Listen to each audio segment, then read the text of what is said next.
She stood up when her own lawyer told her to sit down. The judge was mid-sentence, something about procedural limitations and sovereign immunity, when Jessica Matthews rose from her chair in courtroom 7B, hands flat on the table in front of her. Her lawyer grabbed her wrist, squeezed, whispered urgent and low, "Don't." Jessica looked at him, looked at the judge, looked at the 3 state attorneys sitting across the aisle in their clean suits and bored faces. Then she opened her mouth. What came out wasn't a scream. It wasn't even loud at first, but every person in that room stopped breathing, because Jessica Matthews had spent 3 years being polite, 3 years filing motions and showing up on time and using the right legal words and swallowing her grief in 90-second increments so she wouldn't cry in front of people who billed by the hour. And now she was done. Before I tell you what she said in that courtroom, before I show you what happens when a mother runs out of patience with a system that was never built to hear her, I need something from you. Drop a comment right now. Tell me where in the world you're watching this from. I want to know. And if this channel has ever made you feel something real, something that sat heavy in your chest after the video ended, hit like, hit subscribe, because what I'm about to tell you, you need to hear this. Not because it's easy, not because it has a clean ending, but because Jessica Matthews walked into a courtroom that day and said the things most people spend their whole lives being too afraid to say. And what happened after she spoke, what her words set in motion, proves that sometimes the most dangerous thing you can do to a broken system is tell the truth out loud. So stay with me. This one's gonna hurt. Jessica Matthews was not supposed to be the kind of person who ends up on the news. She worked admin at a dental office in Bed-Stuy, took the Q train every morning at 7:42, bought her coffee at the same bodega where the guy knew she wanted oat milk without asking. She had a daughter named Imani, 14 years old, braces, obsessed with drawing these elaborate fantasy maps in the margins of her notebooks. Imani had epilepsy, diagnosed at 9, controlled with medication and routine. As long as she took her pills on time and got enough sleep, she was fine, normal. A kid who laughed too loud at her own jokes and wore mismatched socks on purpose because she said it kept life interesting. Jessica's life was small, careful, built around making sure Imani was safe. And then Imani got caught shoplifting a bag of Skittles from a Duane Reade. 14 years old, first offense. The store didn't even want to press charges. The manager literally said, "Just don't come back." But the security guard had already called the cops, and once the cops show up, the machine starts moving. Imani was processed, detained overnight at a juvenile facility in Red Hook, while Jessica scrambled to find a lawyer, to get someone on the phone who could explain what was happening. "She'll be out in the morning," they told her. Standard procedure. Imani had a seizure that night. The facility's medical staff, 2 people for 63 kids, didn't check on her for 4 hours, didn't notice she'd vomited in her sleep, didn't realize she'd stopped breathing until a girl in the next bunk started screaming. By the time they called 911, Imani had been without oxygen for 11 minutes. She died 3 days later in a hospital bed at Kings County, Jessica holding her hand, machines beeping, a nurse whispering, "I'm so sorry," like the words could fill the space her daughter used to take up. The facility called it a tragic accident. The official report said Imani had failed to disclose her full medical history during intake. Jessica held the intake form in her hands, her signature on it, the one she'd filled out in the lobby, while Imani sat handcuffed to a bench, and saw the part where she'd written epilepsy in all caps, circled it, written medication required underneath. Someone had lost that page, or ignored it, or decided it didn't matter enough. Jessica's mom came up from Atlanta for the funeral, stayed 2 weeks, cooked food Jessica couldn't eat, and sat with her in the living room where Imani's drawings were still taped to the walls. Her mom said, "Baby, I know you're angry, but you can't fight the system. It'll eat you alive." Jessica said, "Then let it." She found a lawyer, a guy named David Rosen, who worked out of a cramped office in downtown Brooklyn and took cases other attorneys wouldn't touch. He was honest with her from the start. "We can file," he said, "but the state has immunity. The facility has immunity. Even if we prove negligence, and we can, they're protected. The law is written to protect them." Jessica looked at him. "So what are you saying?" He said, "I'm saying this is going to take years, and even if we win, they'll appeal. And even if we win the appeal, the payout won't bring her back." "I don't want money," she said. "I want them to say her name. I want them to admit what they did." Rosen nodded. "Then we file." 3 years. 3 years of motions and depositions and hearing dates that got rescheduled at the last minute. 3 years of sitting across from state attorneys who looked at her like she was wasting their time. Jessica kept showing up. She kept a binder, black, 3 inches thick, with every document, every email, every intake form and incident report she'd fought to get unsealed. She knew that binder better than most lawyers knew the law. She also kept Imani's last sketchbook, the one with the half-finished map of a city that didn't exist. Mountains labeled in careful print, rivers with no names yet. Some nights Jessica would sit on the couch and try to finish the map for her. She never could.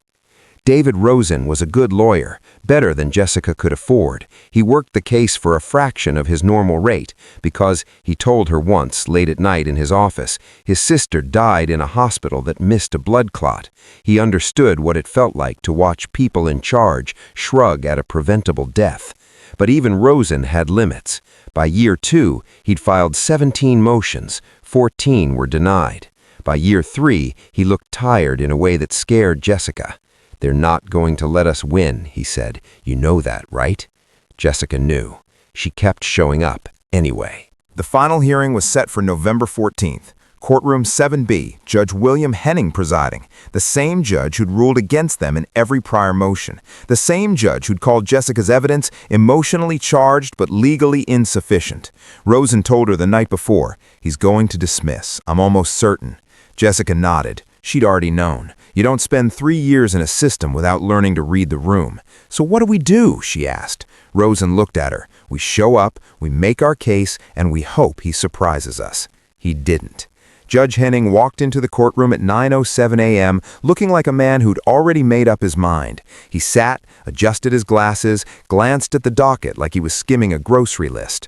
The state's attorneys, 3 of them, because apparently it takes 3 lawyers to defend killing a child, sat with their folders closed, relaxed. One of them was scrolling on his phone under the table. Jessica sat next to Rosen, hands folded, binder on her lap. She hadn't slept. Rosen stood, made his argument, cited precedent, pointed to the evidence of neglect, the missing intake form, the understaffed medical unit, the 4-hour gap in supervision. He was precise, calm, professional. Jessica watched the judge's face, saw nothing. The state's lead attorney stood, spoke for 4 minutes, used the phrase tragic but unforeseeable twice, said the facility had followed protocol, said Imani's death, while deeply regrettable, did not constitute gross negligence under the legal standard required to pierce sovereign immunity. Judge Henning nodded along. When the state's attorney sat down, the judge leaned back in his chair. "I've reviewed the motions. I've reviewed the evidence submitted by both parties, and while I sympathize with Miss Matthews' loss, I find that the plaintiff has not met the burden required to establish liability in this case. The defendants operated within the scope of their duties and cannot be held personally or institutionally responsible under the doctrine of sovereign immunity." Jessica's hands tightened on the binder. "Furthermore," the judge continued, "I find that continued litigation in this matter serves no public interest and places undue burden on state resources. Therefore, I am granting the defendant's motion to dismiss with prejudice. Miss Matthews, I am truly sorry for your loss, but this court cannot—" Jessica stood up. Rosen grabbed her wrist, whispered, "Jess, don't!" She pulled free. The judge stopped mid-sentence, looked at her. "Miss Matthews, please sit down." Jessica didn't sit. Her voice came out quiet, steady. "No." The courtroom went still. Judge Henning's face hardened. "Miss Matthews, you are not recognized to speak. Sit down or I will hold you in contempt." Jessica looked at him, looked at the state's attorneys, looked at the court reporter, fingers hovering over the keys, looked at the 2 journalists in the back row, local beat reporters who'd shown up out of habit, not expecting anything. And then she said, "You're going to hear me." Her lawyer stood. "Your Honor, I apologize. Sit down, Mr. Rosen," the judge snapped. Jessica's hands were shaking now, but her voice wasn't. "I've spent 3 years telling me the law protects them, that the system protects them, that I don't have standing, that I don't have evidence, that my daughter's death was unforeseeable." She opened the binder, pulled out a single piece of paper, held it up. "This is the intake form I filled out the night they took her, November 9th, 6:47 p.m. Right here, I wrote epilepsy. I wrote medication required. I wrote the name of her prescription and the dosage and the phone number for her neurologist." She looked at the state's attorneys. "You said this form didn't exist. You said I never disclosed her condition. You said she failed to provide medical history." Her voice cracked, not from weakness, from rage. "I gave you everything, and you lost it, or you buried it, or you just didn't care." Judge Henning's face went red. "Miss Matthews, you are out of order. She was 14 years old," Jessica said, voice rising now. "She stole a bag of candy, and you put her in a room with 60 other kids and 2 staff members, and you didn't check on her for 4 hours. 4 hours. She called for help, and no one came." One of the state's attorneys stood. "Your Honor, this is—" She vomited in her sleep. She had a seizure, and she vomited, and she choked, and she died alone in a room that smelled of bleach and fear. "And you want me to sit down? You want me to be quiet?" Her hands stopped shaking. Her voice dropped. Cold now. Clear. "I have been quiet for 3 years." Right here, right now, I need you to think about this.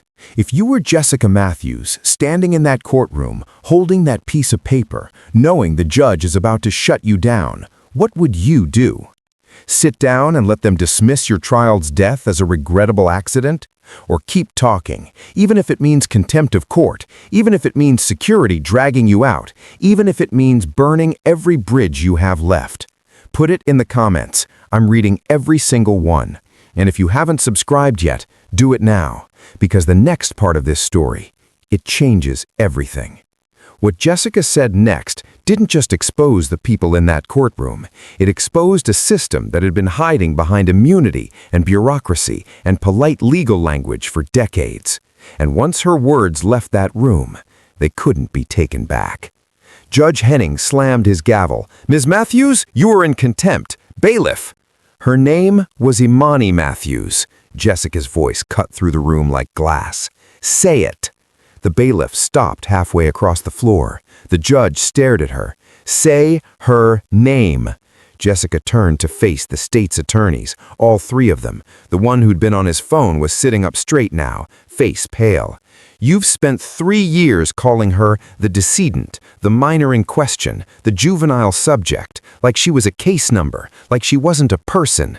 She took a step forward. Rosen reached for her arm, missed. "Her name was Imani Matthews. She was 14 years old. She wore mismatched socks because she thought it was funny. She drew maps of places that didn't exist because she said the real world was too small. She wanted to be an architect. She was afraid of spiders, but not heights. She laughed so loud in movie theaters that strangers would turn around and smile because her joy was infectious." Her voice broke. Not into tears, into something sharper. "And you killed her." One of the state's attorneys stood. "Your Honor, this is inflammatory." Jessica spun on him. "Inflammatory? You want to talk about inflammatory." She pulled another document from the binder, hands steady now, furious and focused. "This is the incident report from the night Imani died, filed by Officer Denise Carver, the overnight supervisor at Red Hook Juvenile Facility. Do you know what it says?" She read aloud. "At approximately 2:14 a.m., responding to noise complaint from Bunk 7, I discovered minor unresponsive. Attempted to wake minor. No response. Called medical staff at 2:16. Jessica looked up. 2:16. That's what she wrote. But here, she pulled out another sheet, is the 911 call log. The call to emergency services was not placed until 2:41 a.m., 25 minutes later. Why? Silence. because Officer Carver didn't call medical staff at 2:16. She called her supervisor first, and her supervisor told her to wait to see if my daughter would wake up on her own, because calling an ambulance triggers an incident review, and incident reviews mean paperwork, mean scrutiny, mean someone might actually have to answer for what happens in that building. Jessica's voice dropped to something cold and surgical. So they waited 25 minutes, and by the time they finally called 911, my daughter had been without oxygen for so long that even when they restarted her heart, her brain was already gone. She looked at the judge. "You want to tell me that's not negligence? You want to tell me that's protocol?" Judge Henning's jaw tightened. "Ms. Matthews, where did you obtain a paralegal at your office?" The room went dead silent. Jessica smiled. It wasn't a kind smile. Someone who was tired of watching families like mine get buried under immunity clauses and procedural motions. Someone who slipped me documents that were supposed to stay sealed. Documents that prove every single person in this chain of command knew Imani had a medical condition and chose not to act. She pulled another page out, then another, laid them on the table in front of her like cards. Here's the email from the facility director to the city's legal department, sent 2 days after Imani died, asking how to minimize exposure from the incident. Here's the internal memo recommending staff be reminded not to mention the case in written communication. Here's the revised intake protocol, dated 3 weeks after my daughter's death, that suddenly requires medical conditions to be flagged in the system, which means they knew the old system didn't work. They knew kids were slipping through, and they didn't fix it until my daughter was already in the ground. One of the journalists in the back row was typing furiously. The other had her phone out, recording. Jessica saw them, kept going. "You've spent 3 years telling me I don't have evidence, that I'm too emotional, that I'm a grieving mother who doesn't understand how the law works. I understand exactly how the law works. It works to protect you. It works to protect every person in this room who gets paid to make sure families like mine stay quiet. It works to make sure that when a 14-year-old girl dies in state custody because no one bothered to check on her, the people responsible get to walk out of this courtroom and go home to their families and sleep at night." Her voice cracked. "I don't get that. I don't get to go home and see my daughter. I don't get to hear her laugh or watch her draw or tell her to turn off her light because it's past midnight and she has school in the morning." Tears now. She didn't wipe them. "I get to visit a cemetery in Queens. I get to stand in front of a headstone that says she was beloved. I get to live in an apartment that still smells of her shampoo because I can't bring myself to wash her sheets."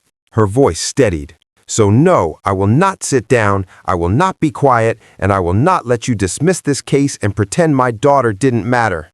Jessica turned to the court reporter. "Are you getting this? Every word?" The reporter, a woman in her 50s with reading glasses on a chain, nodded. "Good," Jessica said, "because I want it on record. I want every person who reads this transcript to know exactly what happened in this courtroom, what this judge allowed, what these attorneys defended, what this system protects." She looked back at Judge Henning. "You can hold me in contempt. You can throw out my case. You can have me dragged out of here in handcuffs. But you can't unhear what I just said." The judge's hand hovered over the gavel. His face was stone, but his hand was shaking. "Ms. Matthews," he said quietly, "step back, or I will have you removed." Jessica picked up her binder, closed it, looked at Rosen. He was staring at her like he'd never seen her before. She looked at the state's attorneys. One of them wouldn't meet her eyes. She looked at the journalists. They were still recording. And then she walked out. Not because the judge told her to, because she was done. The bailiff moved to follow her. Judge Henning raised a hand. Let her go. The door closed behind her. For 10 seconds, no one in the courtroom moved. Then one of the state's attorneys leaned over to his colleague and whispered something. The journalist in the back row hit send on her phone, and David Rosen sat down in his chair, staring at the documents Jessica had left on the table. The crack had opened, and the light was flooding in. The video went viral in 4 hours. The journalist, a woman named Claire Wen, who covered housing and civil rights for the Brooklyn Eagle, posted the raw footage to Twitter with one sentence: "Mother confronts judge in daughter's wrongful death case. This is what the system doesn't want you to see." By noon, it had 40,000 views. By 5 p.m., it was on the local news. By midnight, CNN kicked it up. Jessica didn't watch any of it. She went home, sat on her couch, stared at Imani's drawings on the wall. Her phone buzzed non-stop. She turned it off, but the world kept moving. David Rosen called a press conference 2 days later, stood on the courthouse steps with a stack of the documents Jessica had presented, documents that technically he wasn't supposed to have, but that no one could dispute were real. "This case was never about money," he said. "It was about accountability. And for 3 years, this court has refused to hold anyone accountable for Imani Matthews' death. Today, we're asking the public, is this justice?" The city's legal department issued a statement. Standard boilerplate. "We take all allegations seriously. The matter is under review." But the pressure kept building. Parents whose kids had been through the same facility started coming forward. Stories of missed medications, kids left alone during medical emergencies, staff who didn't speak the languages the children spoke. A city council member called for an independent investigation. The New York Times ran a front-page story, "How Sovereign Immunity Shields Juvenile Facilities from Accountability." And then someone leaked the email, the one Jessica had mentioned in court, the one from the facility director asking how to minimize exposure. It hit the Times 3 weeks after the hearing. The facility director resigned the same day. The deputy commissioner for juvenile services was placed on leave pending review. Judge Henning didn't resign, but he recused himself from every case involving the city's juvenile system. And quietly, behind closed doors, the city's legal team reached out to David Rosen, not to settle, to ask what it would take to make this go away. Rosen told them Jessica's terms: a public apology, a formal acknowledgement of negligence, policy reform across every juvenile facility in the city, mandatory medical checks every 2 hours, mandatory reporting of all incidents within 30 minutes, mandatory third-party oversight, and Imani's name on the reform bill. The city fought it for 2 months. Then the Times ran a follow-up. Then a state senator introduced the bill in Albany. Then the mayor, facing re-election and bleeding support from parents across the city, called a press conference and announced the Imani Matthews Juvenile Care and Safety Act. Mandatory checks, mandatory reporting, oversight, everything Jessica had asked for. She was invited to the signing. She didn't go. She sent Rosen a text. "Let them say her name. That's all I wanted." The mayor said her name. So did the senator. So did every news outlet that covered the story. And in courtrooms across the state, lawyers started citing Matthews versus City of New York in cases involving negligence and sovereign immunity. Not because Jessica won. She didn't. Her case was dismissed, but her words became precedent in a different kind of court, the court of public record, the court where silence can't be compelled and truth doesn't need a legal standard, the court where a mother's grief, spoken plainly and without apology, becomes the thing that changes the law. 2 years later, Jessica still lives in the same apartment in Bed-Stuy, still takes the Q train to work, still buys coffee at the same bodega. The guy at the counter knows not to ask how she's doing, but something's different. Once a month, Jessica volunteers at a legal aid clinic in downtown Brooklyn. She sits with parents whose kids have been arrested, detained, lost in the system. She helps them fill out forms, explains their rights, tells them what documents to keep. And when they look at her with that same exhausted, desperate hope she used to carry, she opens her binder, the same black binder, 3 inches thick. But now it's full of blank intake forms, know your rights sheets, contact information for lawyers who take cases other attorneys won't touch. She hands them a sheet. "Keep this," she says, "and if they tell you there's nothing you can do, if they tell you the system protects them and not you," she meets their eyes. "Don't believe them." Imani's drawings are still on the wall at home.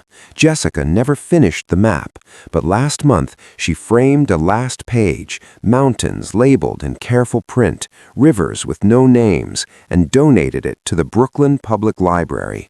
It hangs now in the children's section. Underneath a small plaque, Imani Matthews, 2009 to 2023, dreamer, artist, beloved daughter.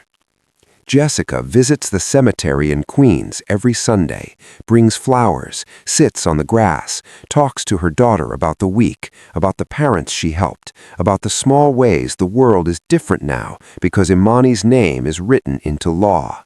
Some weeks she cries, some weeks she just sits, and some weeks, like today, she brings her phone and plays the video Claire Wen posted, watches herself stand up in that courtroom, watches herself say the thing everyone told her not to say, watches the moment the crack opened. She doesn't watch it for pride, she watches it to remember that silence is a choice, that systems only protect the people who refuse to be quiet, that love, spoken plainly in a room designed to ignore it, is the most dangerous force in the world.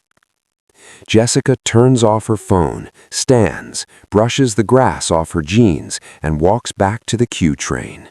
The world is still broken, but it's a little less broken than it was 3 years ago. And that is something. Some truths are too powerful to bury. Sometimes the only way to change a system is to stand up in the room where they tell you to sit down and refuse. If this story stayed with you, if it made you feel something you can't shake, hit like, subscribe, share this with someone who needs to hear it. And in the comments, tell me, when was the last time you spoke up when everyone told you to stay quiet? What did it cost you? What did it change? I'm reading every single one. Jessica Matthews didn't win her case that day in Courtroom 7B, but her daughter's name is now law, and that matters. I'll see you in the next one.